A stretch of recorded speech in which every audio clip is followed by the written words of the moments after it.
తండ్రి సమానులు సమీల్ సుకుమారయ్య గారికి, వారి కుటుంబానికి వందనాలు తెలియజేస్తున్నాను. నన్ను వారు క్షమించాలి. చాలా మరి స్థలంలో ఉండడానికి చాలా పర్యాయాలు, మరి వారికంటే చాలా చిన్న వ్యక్తినైనప్పటికీ కూడా చాలా పర్యాయాలు నన్ను ప్రేరేపించడం, ఇలాంటి ప్రార్థన గుంపులో ఉండడానికి 2-3 పర్యాయాలు వారి ఇంటికి కూడా వచ్చాను. మంగళవారం వస్తే నాకు చాలా పెద్ద భయం, ఎందుకంటే ఆయన దగ్గర నుంచి మెసేజ్ వస్తుంది, మరలా మనం వెంటనే రిప్లై ఇవ్వకపోయినా వారు మరలా అడుగుతారు. ప్రశంసించడం కంటే ప్రశ్నించేవారు ఉండడం చాలా సంతోషం, కాబట్టి ఆయన ప్రశ్నిస్తారు. మరి ఆ భయంతో మొన్న గత వారం కూడా వచ్చాను. అప్పుడు జాషువా గారు దేవుని మాటలు అందించారు. అప్పుడు అంటుంటే నేను విన్నాను, ఇది గత 15 సంవత్సరాల నుంచి ఈ ఉజ్జీవం ఇలా రగులుతూ ఉందని. దేవునికి స్తోత్రం కలుగునుగాక. చాలా సంతోషం. కానీ నేను 15 సార్లు కూడా నేను రాలేదు. ఇది అయితే 4వ పర్యాయం అనుకుంటా. అయితే చిన్న వయసులో ఉన్నప్పుడు నాన్నగారితో పాటు వచ్చేవాడిని. అప్పుడు ఇంట్లో పెట్టేవారు, మరి దానికి కూడా పాంప్లెట్స్ ఉండేవి. సో చిన్న వయసు అప్పుడు మరి తెలియదు. ఏదేమైనా మీతో ఉండడం చాలా సంతోషం. నన్ను ప్రేమించి నిన్ను నమ్మి మరి చాలా పెద్ద గొప్ప దైవజనులు ఈ స్థలం ఉన్నారు. అందరికీ వందనాలు. అందరూ పెద్దవారే, మీ అందరిలో నేను చిన్నవాడిని. మరి ఎందుకు దైవజనులు ఈ మాట చెప్పారు, నన్ను మెసేజ్ పెట్టారు, వచ్చేవారు మీరు 10 నిమిషాలు దేవుని మాటలు చెప్పాలని. అప్పుడే సిద్ధపడ్డానికి మళ్ళీ 4 వారాలు రాకూడదని మళ్ళా ఇలాంటి మాట చెప్పారు పెద్దవారు. నేను మెసేజ్కి రిప్లై ఇవ్వాల, 2-3 గంటల్లోనే మళ్ళీ ఎందుకు రిప్లై ఇవ్వలేదు అని వచ్చింది. మరి పెద్దవారు దేవుని దగ్గర మళ్ళీ చెడ్డవాడిని అయిపోతానని సరెండర్ అయ్యా వస్తాను. ఇది మంచి సమయం. మొదటి చాలా విసుగుదలతో ఉన్నట్టున్నారు, మంచిది. అంటే నేను సిద్ధపడడం కోసం అండి. మొదటి పేతురు మీకు సమయం అవ్వకుండానే ఇచ్చేస్తాను, మీరేం బాధపడాల్సిన అవసరం లేదు. మొదటి పేతురు పత్రిక 4వ అధ్యాయంలో, నేనేం మైకాసురుని కాదు, వినడానికి ఎక్కువ ఇష్టపడేవాడిని. 4వ అధ్యాయం 7వ వచనం అందరూ ఒకవేళ బైబిళ్ళు ఉంటే చదివితే ఒక మాట చెప్పి నేను హరిగారికి సమర్పిస్తాను. అయితే అందరు కలిసే చదువు, నాన్నగారు క్షమించాలి.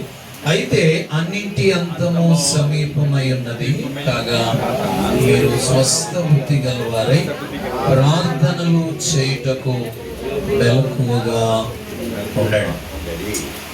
ప్రార్థనలో మెలకువ అంటే పరిశుద్ధ గ్రంథంలో మీరు పాత నిబంధన చూడండి, క్రొత్త నిబంధన వెరసి మొత్తం 66 పుస్తకాలలో దేనిని గురించి పలకలేనన్ని జాగ్రత్తలు ప్రార్థన గురించి పలికారు. యేసు ప్రభు కూడా ప్రార్థన గురించే ఎక్కువగా, ఇటు పౌలు భక్తుడు కానీ, ఇప్పుడు చదువుతున్న పేతురు భక్తుడు కానీ, అటు యాకోబు అపోస్తలుడు కానీ, అందరూ కూడా ప్రార్థనను గురించినటువంటి జాగ్రత్తలు ఎక్కువగా చేశారు. ఎందుకు అని అంటే, ఎక్కడ లేని సోమరితనం ఎక్కడ అలుముకుంటుంది అంటే ప్రార్థనలో అలుముకుంటుంది. దేనికి జరగనంత ప్రమాదం, దేనికి వాటిల్లనంత నష్టం ఏ మూలన ఏర్పడుతుంది అంటే అది ప్రార్థనా పరిచర్యకని చెప్పాలి. ప్రార్థన గురించి చెప్పడం సులువు, ప్రార్థన గురించి రాయడం సులువు, ప్రార్థన గురించి చదవడం సులువు, కానీ ప్రార్థన చేయడం కష్టం. అందుకనే భక్తులందరూ కూడా ప్రార్థనను గురించినటువంటి విషయాలు చాలా అధికంగా రాశారు. ప్రార్థనను గురించి ఎక్కువ జాగ్రత్తలు చేశారు. అందుకే ఈ వచనంలో పేతురు భక్తుడు చెదరిన మనందరి కొరకు రాస్తూ అంటున్నాడు, అన్నింటి అంతం వచ్చేసింది కాబట్టి మీరు ప్రార్థన చేయడానికి మెలకువగా ఉండండి అని. అంటే ఒక మాట ఇక్కడ నేను చెప్పగలనేమో అనుకుంటున్నాను, అన్ని అంతమైపోతాయి కానీ ప్రార్థన. ఒక మాట నేను చదివింది గుర్తుంది, ప్రార్థన చేసిన వాడు చచ్చిపోతాడంట కానీ ప్రార్థన చచ్చిపోదట. హల్లెలూయా. సో ఈ రోజున ప్రార్థనను అంత తీవ్రతరంగా చూడగలగాలి మనం. ప్రార్థన అంతరించిపోయే యుగంలో ఉన్నాము అని చెప్పడానికి ఏ సందేహం కూడా లేదు. ఎక్కడో అరాకొరా ఇలాంటి ఉద్యమాలు రగులుతూ ఉన్నాయి. గత 15 సంవత్సరాలుగా ఈ ఉద్యమం ఆగకుండా కొనసాగించడానికి దేవుడు పెద్దలకు అంత ప్రతిష్టను, అంత తీవ్రతను వారికి దయచేశాడు. దేవునికి స్తోత్రం కలుగును గాక. హల్లెలూయా. కాబట్టి ప్రార్థన చేయడానికి మెలకువగా ఉండండి. ప్రార్థన అనగానే అవసరతల నిమిత్తమై అడగడమే ప్రార్థన అని అనుకోవద్దు. అదేంటండి, మొన్న విన్నారు కదా, అడుగుడి ఇవ్వండి, వెదకుడి మరి ఉంది కదా అంటే అక్కడే ఆగిపోకూడదు. మనం ఆ అధ్యాయం అంతా చదువుకున్నప్పుడు అక్కడ మరొక మాట కూడా ఉంటుంది. అడుగుడి మీకు ఇవ్వడు అన్న మాటతోనే దానికంటే ముందుగానే మీకేం అవసరమై ఉన్నవో తండ్రికి తెలుసు. కాబట్టి వీటి నిమిత్తమై మీరు చింత పడకండి. నేను ఇది నమ్ముతాను, మీరు నమ్ముతారో లేదో, నారు పోసినోడు ఖచ్చితంగా నీరు కూడా పోస్తాడు. కాబట్టి కేవలం అవసరతల దగ్గరే నీ ప్రార్థన ఆగిపోకూడదు. అవసరతలు తీరినందుకు చంకలు గుద్దుకొని ప్రార్థన దానికే అలవాటు చేసుకోవడం మానేసి ప్రార్థనే ఒక అవసరతగా నువ్వు నేను బ్రతకాలి. ఇవి ఆ రోజులు. అందుకనే యేసు ప్రభు ప్రార్థన చేయడానికి 2 ముఖ్యమైన కారణాలు చెప్పాడు. ఆ 2 చెప్పి నేను ఆపేస్తాను కదా. చూడండి, లూకా సువార్త 21వ అధ్యాయం మీరు తీయగలిగితే అక్కడ ఒక మాట, 2 మాటలు పక్క పక్కనే ఉంటాయి. నేను అది చదివిస్తాను.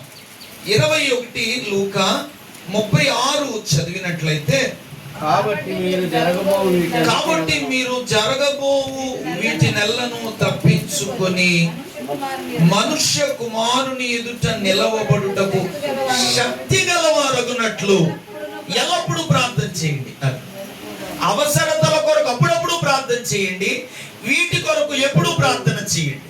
అది ఆగిపోకుండా, ఆగకుండా, ఆపకుండా చేయాల్సిన ప్రార్థన అంశం ఏంటంటే ఇది. నీవు నేను ఒక రోజున మనుష్య కుమారుని ఎదుట నిలవబడవలసిన దినం ఒకటి ఉంది. అది మంగళవారమైనా అక్కడ ఉండాల్సిన అవసరం ఉంటుంది. కాబట్టి అక్కడ నిలబడడానికి నీకు కావలసింది ఏంటంటే శక్తి కావాలి. అక్కడ కావలసింది వయసు, అనుభవం, ప్రసంగ అనుభవం, ఆర్థిక అనుభవం, అందం ఇలాంటివి కాదు. అక్కడ నిలబడడానికి నీకు శక్తి కావాలి. అక్కడ ఆయన ఎదుట నిలవబడడానికి శక్తి గలవారగునట్లుగా మీరేం చేయండి? ప్రార్థన చెయ్యండి. అది ఎప్పుడు చేయాలి? ఎల్లప్పుడూ చేయాలి, అప్పుడప్పుడు కాదు. అప్పుడప్పుడు అవసరతల కొరకు చేసుకోండి, ఇబ్బంది ఏం లేదు. కానీ ఈ సంగతి కొరకు, ప్రభువా ఒకానొక రోజున నీ ఎదుట నిలవబడాలి. నీ ఎదుట నిలవబడినప్పుడు నువ్వు ప్రార్థన చేయవు. ఇంకా ఆయన ప్రశ్నలు అడుగుతాడు, అక్కడ నీవు నేను సమాధానం చెప్పాలి. గనక ఆయన ఎదుట తలదించుకోకుండా అడిగిన ప్రతిదానికి సమాధానం చెప్పడానికి, ఆయన చేత శభాష్ అనిపించుకోవడానికి నీవు భూమి మీద ప్రార్థన చేయాలి. ఆత్మీయ జీవితాన్ని, పరిశుద్ధతను, ప్రవర్తనను కాపాడుకోవడానికి నువ్వు ప్రార్థనను ఉపయోగించాలి. అది చాలా అవసరం. అవసరతల కొరకైన ప్రార్థనలు ఆపి అంతరంగ మారు మనస్సు కొరకైన ప్రార్థన అధికం చేయాల్సిన రోజులు అది. హల్లెలూయా. అక్కడే మరొక మాట కూడా చదువుదాం. ఒకసారి ఒక పేజీ తిప్పండి. మీరు పేజీ తిప్పకపోయినా పర్వాలేదు, 40 చదవండి, 22:40 చదవండి. అదే లూకా సువార్త 22:40లో మీరు శోధనలో ప్రవేశించకుండునట్లు ప్రార్థన చేయండి. ఇక్కడేమో నిలవబడడానికి శక్తిమంతులగునట్లుగా ప్రార్థన చేయండి. ఇవాళ పర్లేదండి, దేవుని దయలో నా సేవ నిలబడింది, ఎందుకంటే వెనకాల 4 స్తంభాల్లాగా ఉన్నారండి, మంచిది. అక్కడ సేవ నిలబడిందేమో, కానీ గుర్తుంచుకోండి, దేవుని ఎదుట నిలబడడానికి శక్తిమంతులుగా ఉండాలి. ఎందుకు అని అంటే, ఈ రోజున అదే మీరు పేతురు పత్రిక తీశారు కదా, అందులోనే రాస్తాడు, సాతానుడు ఎవడిని మృంగుదునా అని ఏం చేస్తున్నాడట? తిరుగుతూ ఉన్నాడు పడగొట్టడానికి. పరిశుద్ధులు పడిపోవట్లేదా ఈ రోజున?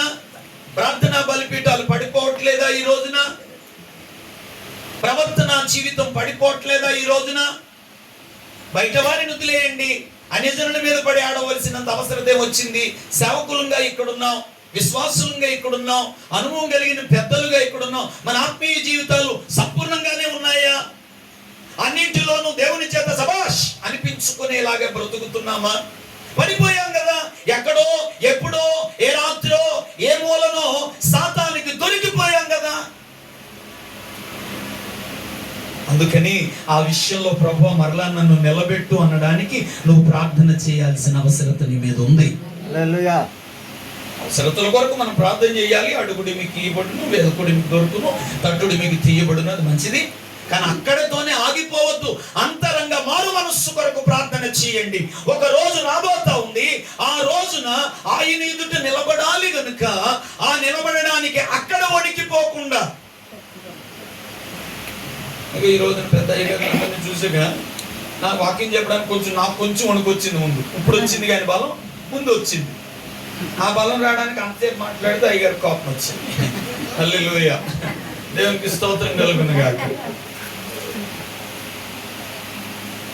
ఆయన ఎదుట నిలవబడడానికి శక్తి కావాలి. మనకంటే గొప్పవారు ఎవరైనా కనబడితే ఆయన ఎదుట నిలబడడానికి కొంచెం భయపడతాం కదా. నాకు భార్య ఉంది, 2 బిడ్డలు ఉన్నారు. ఇప్పటికీ మా నాన్నగారు కళ్ళారు చేస్తే ఆయన కళ్ళు కనపడవు, కానీ ఆయన కళ్ళారు చేస్తారు. ఆయనకు తెలిసిన వాళ్ళకే తెలుసు. మా నాన్న పాపం ఇదిగో మా అన్నయ్య ఒకడు ఉన్నాడు అంటున్నాడు.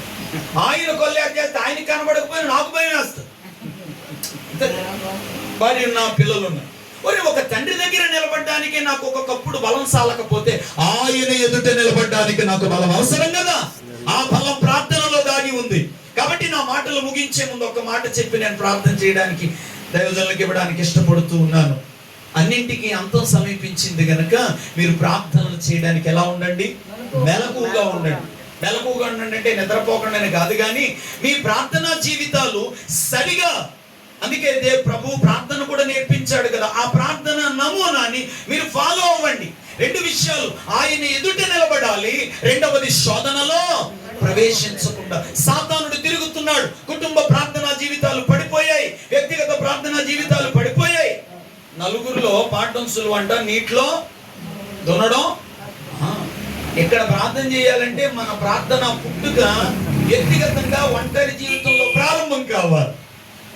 అలాంటి ప్రార్థనా పరులుగా మీరు ఉండాలని, ఆ ప్రార్థనలు మీరు చేయాలని ప్రేమతో మనవి చేస్తూ, సమయం ఇచ్చిన దైవజనులకు వందనాలు చెల్లిస్తూ నా మాటలు ముగిస్తున్నాను. దేవుడి మాటలు దీవించుగాక. ఆమేన్.